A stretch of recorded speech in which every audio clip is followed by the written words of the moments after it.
Hello friends, बहुत बहुत स्वागत है आपका माय सर्जी के इस प्लेटफॉर्म पे और मैं हूं आपका दोस्त सौरभ शुक्ला।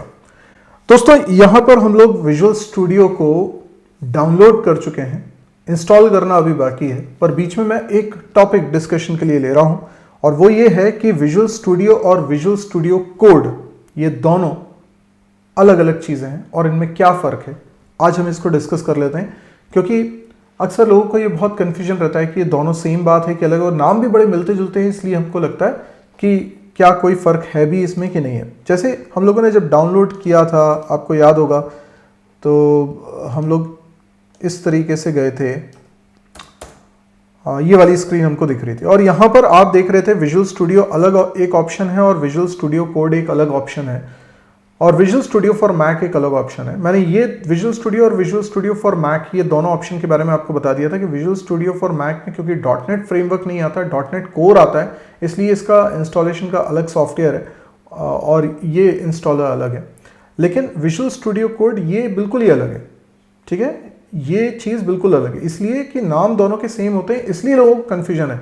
कई लोगों को लगता है कि ये सेम ही चीज़ है, पर ये सेम चीज़ नहीं है, ये अलग अलग चीज़ें हैं। तो आज हम इन दोनों के बीच में डिफरेंस समझ लेते हैं। तो विजुअल स्टूडियो क्या है? विजुअल स्टूडियो एक आईडी है जो हम लोग यूज़ कर रहे हैं। हम लोगों को विजुअल स्टूडियो कोड को अभी यूज़ करने की कोई ज़रूरत नहीं है।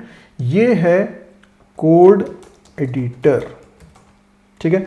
जब हम कोड एडिटर की बात करते हैं तो इसका कॉम्पिटिशन होता है सबलाइन से, या आप नोटपैड प्लस प्लस की बात कर लें, कोई भी टेक्स्ट एडिटर, ठीक है, कोई भी टेक्स्ट एडिटर जिसमें आप प्रोग्राम लिख सकते हैं और प्रोग्राम की एडिटिंग कर सकते हैं। यहाँ पर मैं आपको बता दूं, जो कोड एडिटर होते हैं वो प्रोग्रामिंग लैंग्वेज के सिंटेक्स को समझते हैं। इसका मतलब कि अगर कोई कोड एडिटर ये क्लेम करता है कि मैं सी लैंग्वेज और सी प्लस प्लस लैंग्वेज और जावा और सी शार्प इनमें आपको प्रोग्रामिंग करने की फैसिलिटी देता हूं, तो वो आपको फैसिलिटी दे रहा है कि इनमें जब आप कोड टाइप करेंगे तो वो कीवर्ड्स को हाईलाइट कर देगा, उनकी चीज़ों को पहचानेगा, तो वो समझ लीजिए कि उस पर्टिकुलर लैंग्वेज को पहचानता है। तो वो कोड को एडिट करने के काम आता है, कोड लिखने के काम आता है। अब सिर्फ कोड एडिटर से तो काम बनेगा नहीं। आपने मान लीजिए विजुअल स्टूडियो कोड इंस्टॉल कर लिया, तो आपने एक एडिटर इंस्टॉल कर लिया। अब ये एडिटर की मदद से आप प्रोग्राम तो लिख पा रहे हैं, लेकिन इसके लिए आपको इसमें आप प्रोजेक्ट नहीं बना पा रहे। आप प्रोजेक्ट आप प्रॉपरली अगर हैंडल करना चाह रहे हैं तो आपको आईडी की ज़रूरत पड़ेगी, फिर आपको बहुत सारे दूसरे टूल्स की ज़रूरत पड़ती है इसको सॉफ्टवेयर में तब्दील करने के लिए, तो वो विजुअल स्टूडियो कोड प्रोवाइड नहीं कर रहा है।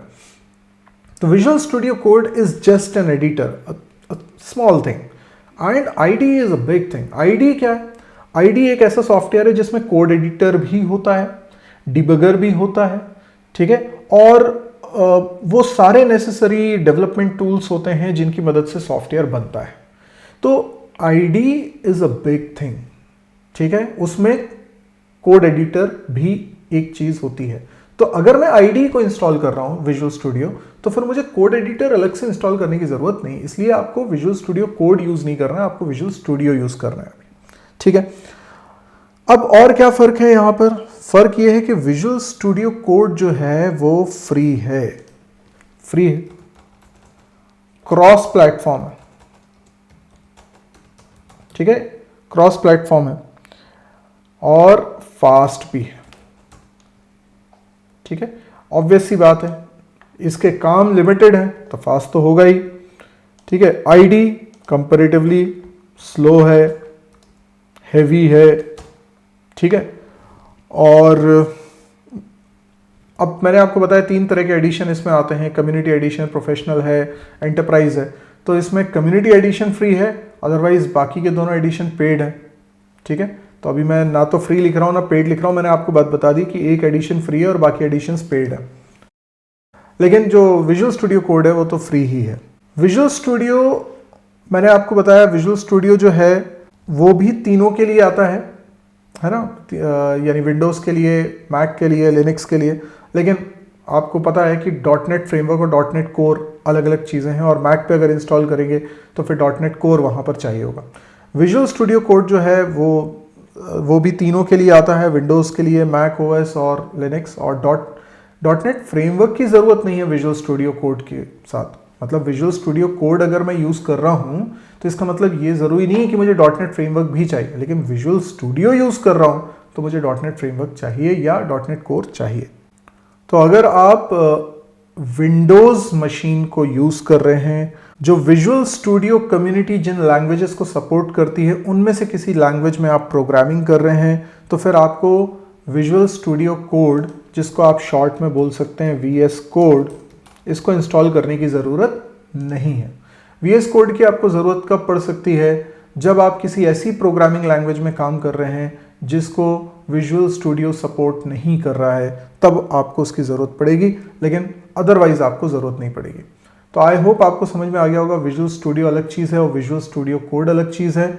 और मेरे ख्याल से इसको हम इतना ही प्रिसाइज रखते हैं, इस पर ज़्यादा और फोकस करने की ज़रूरत अभी नहीं है आपको। अब हम लोग अगली चीज़ देखेंगे इंस्टॉलेशन अपने नेक्स्ट लेसन में। तो आज के लिए इतना ही दोस्तों, थैंक यू, गुड बाय।